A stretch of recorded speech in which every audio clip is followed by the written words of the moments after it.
Hi, everyone. It's Dr. Z, and welcome to another episode of Next Up Narcissism. Today, I'm going to be speaking to those of you who have a loved one in a narcissistic abusive relationship, family members and friends, and talk about what your experiences have been and why this happens in the first place. How does it get to this point? And then we're going to talk some tips and strategies on how to navigate your relationship with your loved one who is in the narcissistic abusive relationship. I get so many questions. My loved one, my friends, my sibling is with a narcissist. What do I do? So this episode is going to tell you what to do and how to do it. I hope it's helpful, and I think you're going to learn a lot from this.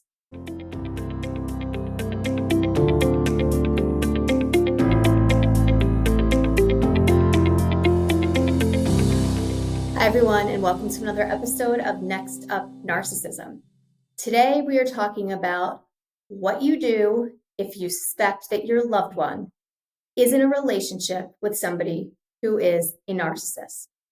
And the reason why this is such an important topic is because when we talk about narcissistic abuse, we understand that form of abuse is very nuanced, and it's hard to identify as an outsider. So I get a lot of questions from family members, from friends saying, what do I tell my loved one? I think that they are in a narcissistic relationship. I think they're being abused. They won't listen to me. I don't know what to do. And it's a really difficult situation because on one hand, you are watching somebody you care about being abused by a narcissist. On the other hand, sometimes you're not quite sure. And we talk about this all the time. Coercive control is very difficult for somebody on the outside of the relationship to identify. The other thing that happens, and which is part of this problem, is that the person becomes so isolated. So you lose access to them. You don't know how to even have the conversation with them because chances are your relationship with them has suffered during the course of their time with a narcissist. So let's start from the beginning and work our way into the relationship. So we know what love bombing is. In the love bombing stage of a relationship, the people on the outside of the relationship are typically going to see one of two things. One, they're going to view their friends or their family member's partner as charming. They may look at them as a great catch. They may feel that person is extremely inclusive of them because they want to portray this image of good and healthy, and that they're this wonderful person. And a lot of times in the love bombing phase, we would have no reason to think otherwise. Now, on the flip side, what somebody may identify as an outsider during the love bombing phase, they may feel that the relationship is moving too fast. They may feel that it's too much too soon. And so imagine if you're concerned about your friend and you say to your friend, I know so-and-so is a great person, but why don't you take it slow? You guys are moving really fast. You're talking about moving in. You're talking about marriage, engagement. You've only been together for 2 months. And so the person who is being love bombed doesn't know they're being love bombed. They're going to look at this as almost as if you're just wrong, or you're just, quote, jealous, or you don't know them well, or you're being paranoid, or you don't want the best for them. Why can't they just be happy? We hear this all the time. So in the beginning stages, just like the person who's being love bombed, it is not uncommon for other people on the outside to really like this person. The other thing that can happen And I've seen this sometimes, although not as frequent, because remember, the narcissist is very good at masking themselves. Somebody on the outside may pick up on a comment that sounded really strange, or that sounded very unhealthy, but couched in a healthy delivery.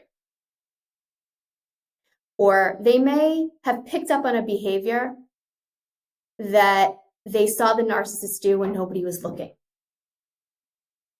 But then what happens is it's their word against a bunch of people, because everybody thinks this person is great. And so that person may easily be gaslit into thinking, nah, that couldn't have been what I saw. Nah, it's in my head. And so it's not just the narcissist that love bombs this person, but you also have this person's closest family and friends thinking, yeah, this person's a great catch. So it already has started, right? The narcissist has already started laying the seeds around their significant other or their partner that they're amazing. They're already laying the seeds to eventually make their partner's credibility way less, because again, everybody around them thought they were great. So as we go forward in the relationship, a couple things that you can expect to see of your loved one as the relationship progresses. And when I say progresses, understand this could be a month later because the love bombing was so intense. Things like they start to slowly pull away from you, from others. You make repeated efforts to see them, to talk to them, and it becomes really difficult. They become suddenly difficult to get a hold of, or they just suddenly seem really busy. And so you don't think anything of it because they're in a new relationship. You don't want to push too much. You don't want them to think you're not happy for them. So you let it go. But again, the narcissist depends on you, quote, letting this go, because they're starting to isolate their partner from family and from friends. Then you start to wonder, did I do something wrong? Why isn't this person talking to me? We used to go out every Wednesday night for dinner. I haven't seen them on a Wednesday for 2 months. Maybe they're mad at me. So you ask, but they're not that quick to respond, which is abnormal for them. So you're left thinking you did something wrong. Or you're angry because this person has detached from you. In either case, your response is probably to back off even more, or get angry at them and back off. In either case, the narcissist's technique or strategy of isolating their partner is working beautifully. But nobody realizes at the time that that's what's happening. What it looks like is that your friends or your loved one is so involved with this person at the expense of their outside relationships, or maybe you did something wrong. You just don't appear like yourself, right? There's something different. There's something off and you can't quite put your finger on it. The person's starting to not seem like themselves. They're starting to be very short with you. They're starting to not tell you things anymore. You notice that their mood seems on edge. They seem agitated or they seem sad. They're just withdrawn. It's just not them. Their spark almost starts to look a little bit muted. But again, because you're not so connected to them at the time anymore, it's hard to assess or ask them. You don't really have access to their emotional state because your conversations with them are so infrequent that you may just be catching up on day-to-day stuff. Those deep conversations that you would have had with them in the past, don't exist. The opportunity doesn't exist anymore. And that's the narcissist's goal. The other thing that starts to happen is as they start to, let's say, move away from their friend group or move away from their own family members, they start to do more with the narcissist family, or they start to adopt the narcissist group of friends or colleagues.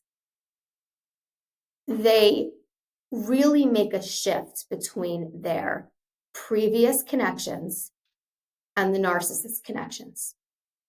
And again, that's solely to isolate them.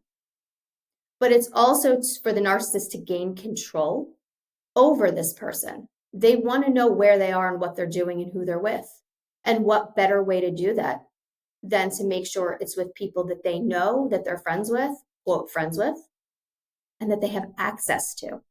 The narcissist has way less access to your family and friends. It's easier to control when you can orchestrate who they're going to hang out with. That's easy for the narcissist. So you may be thinking, okay, well, doesn't this person stand up for themselves? Won't they say, I haven't seen my friends or family in forever? And in the beginning, they may. But that's going to be met with either an argument, silent treatment. That's going to be left with a character assassination of whoever it is that you want to be friends with or that you want to make plans with. You know, that Jamie, I know you're good friends with her from college, but I don't know how you're a friend. There's something about her I don't trust. I can't put my finger on it. I mean, yeah, you can go out with her, but I just don't tell her anything personal. I don't trust her. And so because your loved one is already knee deep in this blueprint of the narcissist, they're starting to lose their perspective. They're starting to lose their confidence in their ability to judge other people's characters or other people's intentions. So they may very well start to think, maybe they're right about Jamie. I never thought of that. All right, I'm not going to tell her anything anymore. So you can see how that starts to isolate them even more. The other thing you may notice about your loved one is that they may start to dress differently. We see this a lot. Either the narcissist becomes extremely controlling about what their partner's wearing. Maybe they don't let them wear heels anymore because they don't like them being taller. They don't like them wearing, let's say for a female, tight clothing. Maybe they don't like how their hair is. Things like not wearing makeup anymore if it's a female, when they always wore makeup and always had their hair done and always looked very put together. But it's not as if the person who's in the abusive relationship is not wearing the makeup because the partner gets mad at them. It starts because the partner says, I don't know why you wear that stuff on your face. You look so beautiful without it. You don't need all that crap on your face. You don't need to look like a clown to be beautiful. And because you're in this early stage of the relationship, you have no reason to think they're lying to you and you want to please them. You want them to think you're beautiful, so you don't wear makeup. You start changing how you dress, like I said. The other thing, you start to change your interests. So you start listening to different music, and not in a way that's this person's, let's say, interested in classical music and they really want you to get a taste for it. That's different. I'm not talking about that. I'm talking about convincing you that you no longer like what you like, that you're no longer capable of identifying what it is that you even like, and that things just go better when you do and try what they say. So you start to listen to classical music and it's always playing in the car, at home. And so that's just what you go with because it's easier. And so you start to adopt these characteristics or interests that are being sold to you. You're essentially being sold a narrative that you start to take on as your own. One, because you start to lose your judgment and your confidence in your ability to be independent and to know what you like. But also because it keeps the peace. in the relationship. Doesn't rock the boat. And what the narcissist does is they couch this control in the context of having you try new things. You should be a little bit more open-minded. So it's always masked. It's that coercive control. You can't necessarily identify it, but things are changing. Let's say that you love golfing and you used to golf every single weekend with your friends. But now your buddies haven't seen you in months. You haven't played golf in months. But your partner, let's say they play tennis.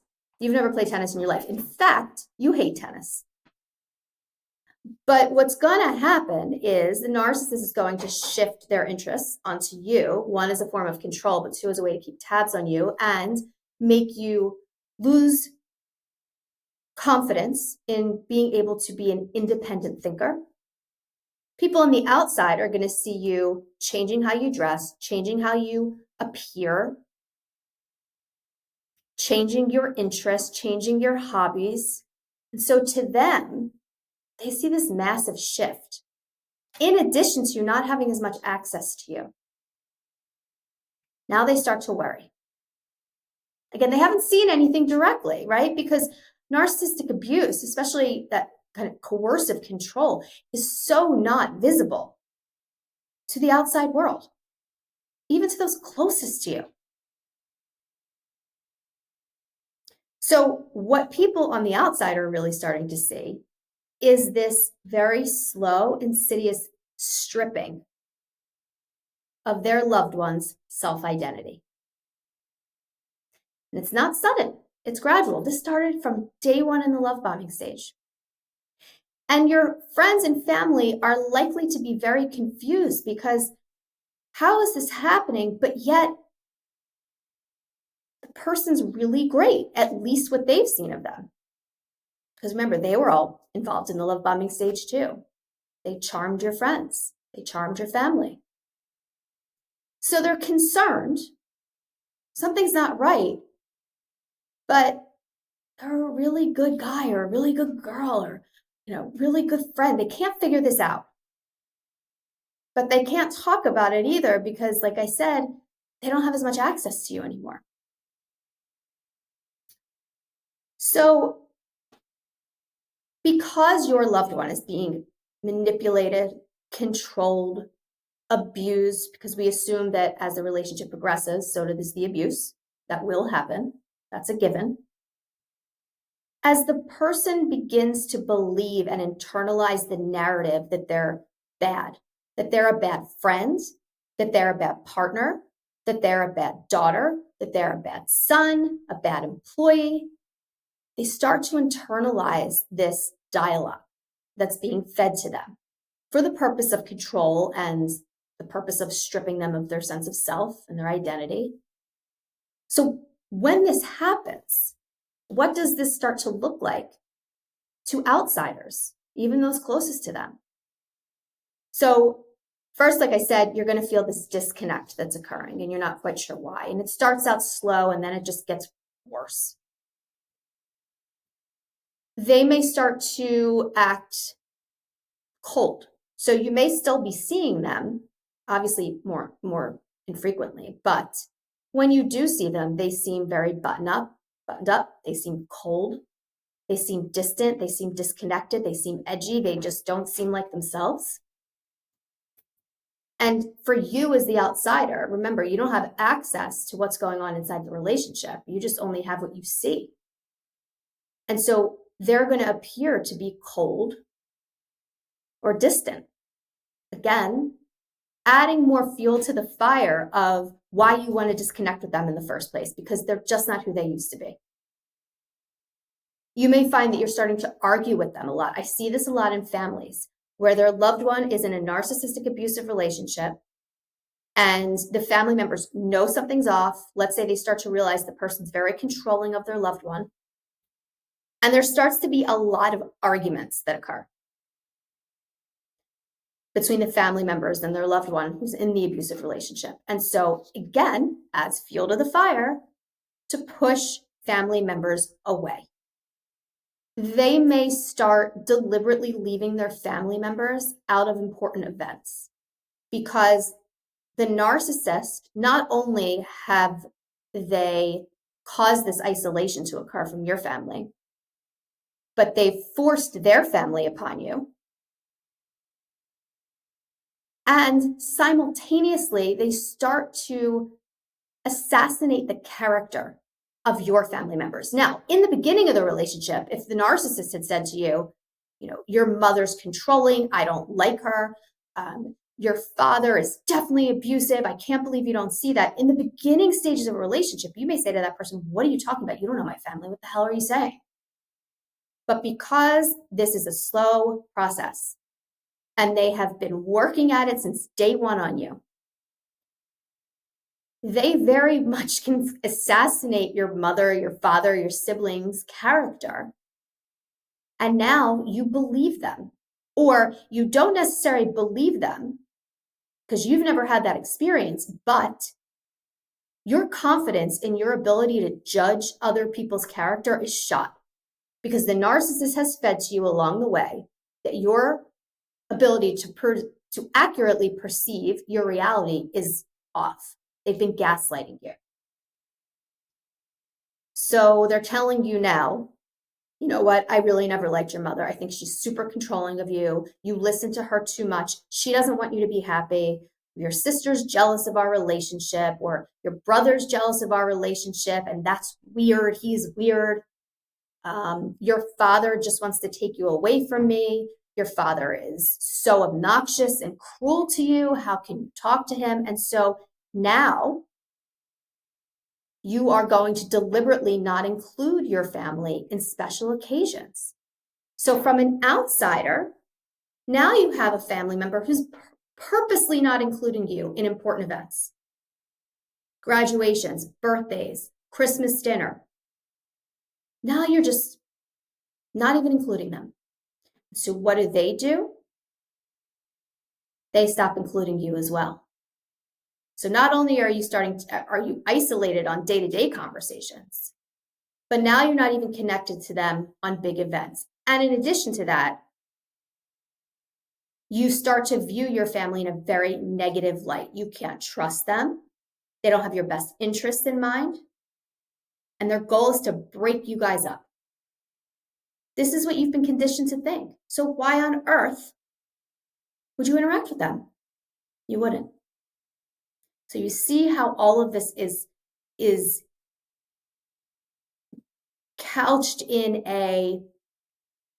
I care about you and this is in your best interest type approach. I really love you and I think you can do so much with your life, but your dad just holds you back. So it's masked in this, kind approach, but really what it's doing is it's feeding you a narrative that you can't trust anyone around you. You're a horrible judge of character, and now you're really alone. Why does that benefit the narcissist? Because the more isolated you are from friends and family, you have nobody to tell about the abuse when it gets bad. You have nowhere to go. You can't leave. You haven't spoken to your family in years, or you rarely speak to them, and even when you do speak to them, you think you can't trust them. So this is why when people make comments, well, why didn't they just leave? This is why. They feel they have nowhere to go.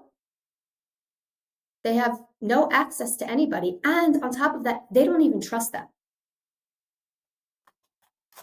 You can't have a conversation with them. You've cut them out. So over time, the family members now, the friends, they're concerned about the isolation. They're concerned that you're a totally different person. They don't know what happened. They miss you and simultaneously are probably angry at you. They're concerned about your safety. So now they're in a situation where now they're worried. But you don't think they're worried. because you don't think they have your best interest in mind. So you see this really kind of no-win situation that the narcissist has created. Here's the other thing that happens is, let's say that they do confide in their family member, or they do confide in their friend, and they tell them a little bit about the abuse just to see what'll happen, to see if they'll get judged. Because remember, they're so used to being gaslit and manipulated. So let's say they do tell a loved one that they're being abused. Because narcissistic abuse is so unbelievably nuanced and so difficult to explain, this person is going to have such a hard time conveying what exactly is going on behind closed doors. So there's also that component, that when they talk about the abuse, it may not sound that bad, but it is. It's just super hard to put it into words and to explain. Because if you haven't been through it, or you don't know about it, you cannot identify with it. So you start telling your friend and family about the abuse. And you may even say to them, I'm so done, I'm leaving. But you don't. Or you leave and you come back. Your friends and family could very well start to get annoyed that they spent time talking to you about this and you just keep going back. Or the person who's with the narcissist may feel so much shame and guilt over going back that they stop talking to you when things are bad, because they don't want to feel the shame and embarrassment of telling you they're going to leave, telling you the horrible things that are going on, but then going back again, because they can't explain it. And they just know that they feel really embarrassed. But again, the narcissist is banking on that so that you lose your outside resources. So as the family member or the friend, you're going to feel a ton of emotions. You're going to be annoyed, angry, concerned, scared, confused, frustrated. You may even feel guilty that you can't get this person out of the relationship. You don't know what else to do. You're up all night worrying about this. I mean, I have family members that'll tell me they haven't slept in a year because they are so concerned about their loved one now, and there's nothing they can do to access them. So what do people start to do on the outside world? They stop being supportive. They don't want to hear it anymore, right? They may think this is the same shit all the time. You know what you need to do, just do it. But we know that's so much easier said than done. You may be scared for your life to leave, but maybe you don't want to tell your parents that. You have no access to finances, but you don't want to tell your family that either, because let's say you have a full-time job. You may be embarrassed or shameful to tell them that, yeah, you make money, but you have no access to your bank accounts. You don't have the passwords. You have no control over your finances. These are things that are very difficult to talk about because there's a lot of shame and embarrassment associated with it. But again, that's because the narcissist feeds you this narrative that you suck at everything. You're not capable of managing your finances, so why the hell would I let you manage your own money? So they already feel incapable. So they're not going to convey that to other people. They're going to keep that to themselves.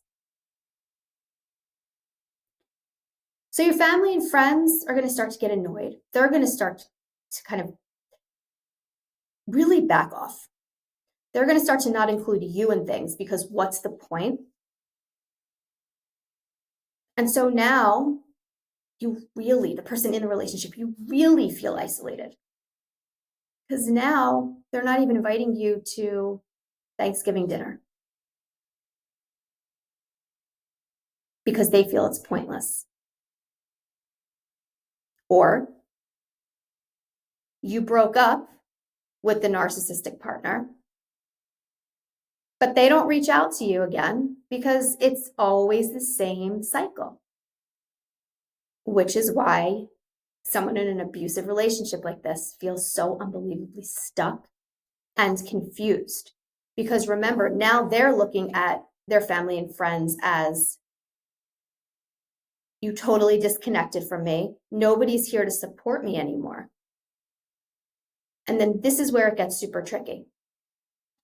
Remember in the beginning how I said during the love bombing phase, you may hear the narcissist say something like, I know Jamie's your really good friend from school, but God, I just don't trust her. I really don't trust her. There's something about her. I wouldn't confide in her. Fast forward a year, I am now completely disconnected from my friend who's in a narcissistic relationship. And now my friend can say, they were right all along. Jamie isn't a good person. She's not a good friend. She's nowhere to be found. They were right about her. How could I be such a poor judge of character? I have told Jamie my deepest, darkest secrets, and she is so not trustworthy. So not only are you heartbroken now, but in addition to that, now you really don't trust your ability to judge somebody else's character or to accurately assess your reality and the people in it. This is one of those things where I say this a lot. It's like a leaky faucet, narcissistic relationships, where it's a slow trickle, it's a slow drip. You see it, but you don't really pay attention to it because it's not doing anything. And in isolation, each drip is not a problem. But when you don't address the drip, and it's 2 years later, well, now you're standing in a house flooded up to your knees, wondering how the hell it got this bad.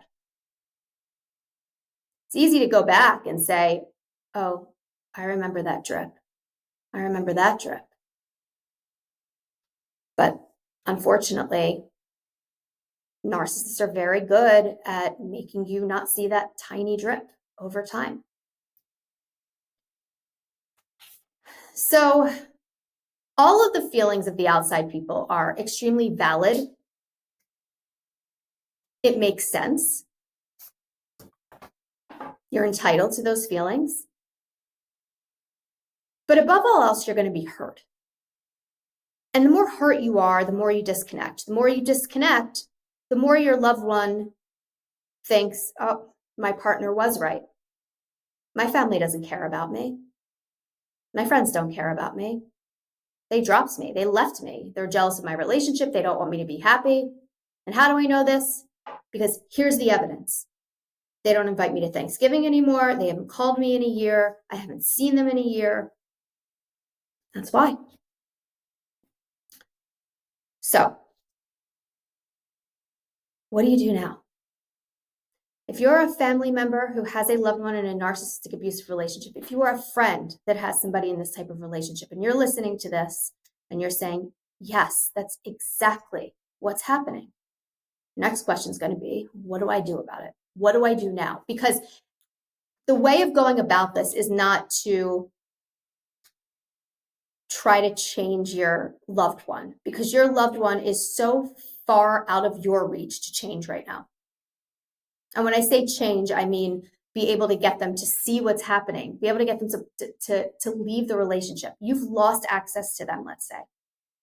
So how do we prevent? Let's first talk about how we prevent it from happening at all, this loss of access or this anger you have towards them. So as you're going through this as a family member or a friend, and you're looking in this relationship saying, I don't know what's happening to them. They're so different. I don't even recognize them. They keep saying they're going to leave. The person's abusive. They're not leaving. It's this cycle, and it's really getting on my nerves. Because you, as a loved one, feel helpless. That's the other thing. You feel like you can't do anything, and that's a horrible feeling. Horrible feeling. Watching someone you love slowly start to slip away from who they are and from you as well. So what you need to do, and as difficult as this is going to be, is no matter what happens, in your loved one's relationship, no matter how different they become, no matter how disconnected they become, do not disconnect from them. Do not lessen your support for them. Do not isolate them. If they haven't called you back in 6 months, keep trying. Because as much as your loved one may be convinced at the moment that you're a terrible mother or a terrible father, they're going to need you when they do decide to leave for good. They are going to need you for numerous things, not just for support, emotional support. They're going to need you for finances, possibly. They're going to need a place to stay. They're going to need clothing. They're going to need food. I mean, these are things we don't typically think about. In a normal breakup, you leave your partner, you go back to your apartment, right? Or you go rent an apartment, or you start dating again, or you go out with your friends and you get back on your feet. This is not that. The narcissist will have stripped you of everything. So you're going to need not just emotional support, but you're going to need basic necessities. You may need an attorney. You may need somebody to help you find the attorney because you can't do it from your house because they check your cell phone and your emails and you have no money. So it is okay for you as a family member or friend to be angry, annoyed, agitated, sad, whatever it is. That's fine. Feel all of that. And at the same time, do not give up on contact with them. They will need you at some point. And yes, that sounds unfair. I get that. But this is a different type of relationship. Make sure, as much as you can, that your behavior as a family member or a friend is always in direct opposition to the character assassination that you know is going on about you behind closed doors. For example, if the abuser is telling your loved one, your family never celebrates your birthday like they celebrate your siblings, and that's been communicated to you as the family members in a roundabout way or even directly, right? You don't care about me. You don't care about my birthday. You rarely celebrate it. You celebrate everybody else's birthdays but mine. As the family members, you want to go in opposition of that character assassination. So you're going to keep sending presents. You're going to keep sending birthday cards. You're going to keep asking them to go to dinner for your birthday or inviting them over for cake. Do not stop doing the usual behaviors that you've always done with this person, even if that person has totally lost sight of your efforts. Don't back down. Keep doing what you would normally have done. Because if you don't, then your loved one is going to assume that the narcissist character assassination is absolutely 100% accurate. So by continuing contact, by not changing up your behaviors in terms of what you've always done, as far as that connection, you are not allowing the narcissist narrative, at least a portion of it, not all of it, but a portion of it. You're not letting the narcissist take control over that aspect of the narrative, because all of your behaviors as the family members and the loved ones are in direct opposition to that. But if you do back off and you stop talking and you disconnect and you're angry at them, well, now this narrative that the narcissist has fed their partner for so long, now it looks true. You don't want to give the narcissist that control. So what are some things you can say to your loved one in addition to these behaviors that I want you to keep doing? I want you to make sure that you're saying quite frequently, I love you. I'm here for you. I'm not going anywhere. No matter how angry you may get at me, no matter how agitated, frustrated you are with me, I will never stop loving you, and I'm always going to be here for you. They may tell you to fuck off. That's fine.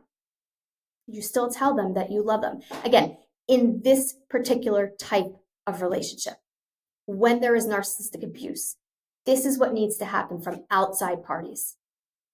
Maintain connection, do not isolate, continue the behavior that you've always done, and tell them, I love you, I'm here for you. And if they tell you that there's abuse, or they're trying to communicate to you that there's abuse, but it's just not coming out properly because it's so hard to put this into context for people, you tell them you believe them. You always believe them. No matter how illogical it may sound, I always believe you. And lastly, if and when you're ever thinking of leaving, I will be here for you. I will be your support if you ever choose to leave. And if you choose to leave, use me as your support and go back again, I will still always be here for you.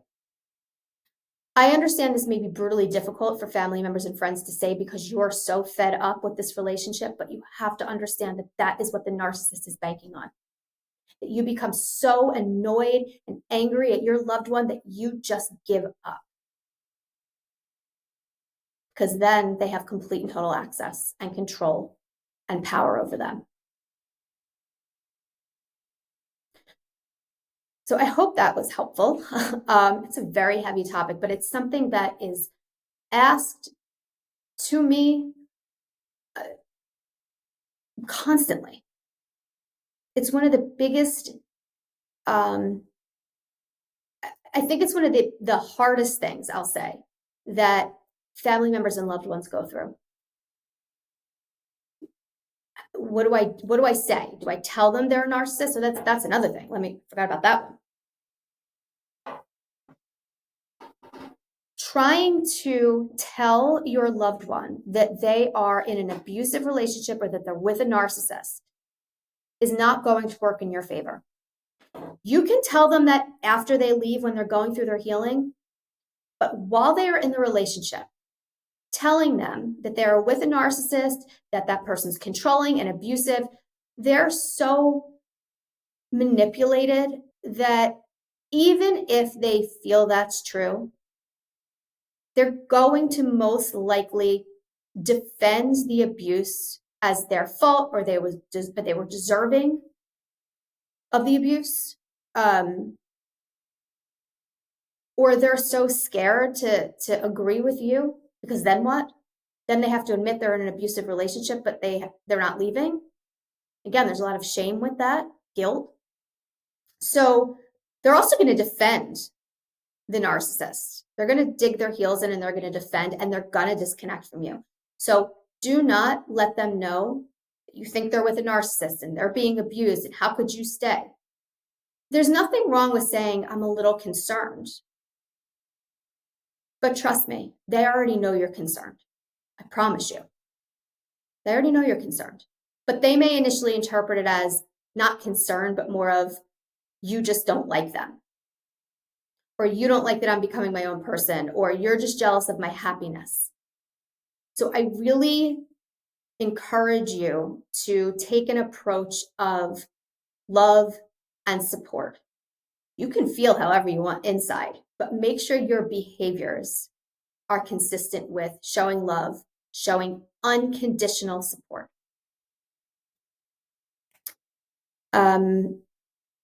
For those of you that want more information on this, I have a virtual workshop that you can download on my website, drjamiezuckerman.com. Go to the workshops tab. There's a little over an hour long virtual workshop that talks all about family members and navigating narcissistic abuse within that context.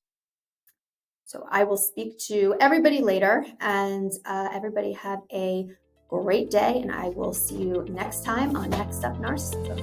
Thank you for tuning in to another episode of Next Up Narcissism. I hope you found it useful, but most importantly, I hope you found it validating. Want to work one-on-one with me? Visit my website at drjamiezuckerman.com to book a personalized coaching session, and be sure to check out my on-demand workshops on topics like co-parenting with a narcissist, life after leaving, anxiety management strategies, and more. Again, that's drjamiezuckerman.com. You'll also find links to my interactive workbooks, merchandise, resources, and newsletter sign-up. Next Up Narcissism is as much your podcast as it is mine. I want to hear your feedback and what you want to hear, so make sure to leave a podcast review wherever you listen or send an email to nextup@drjamiezuckerman.com. Again, that's nextup@drjamiezuckerman.com. Be sure to subscribe so that you never miss an episode. And as always, thank you so much for listening. Make sure to tune in next week to see what's up next on Next Up Narcissism.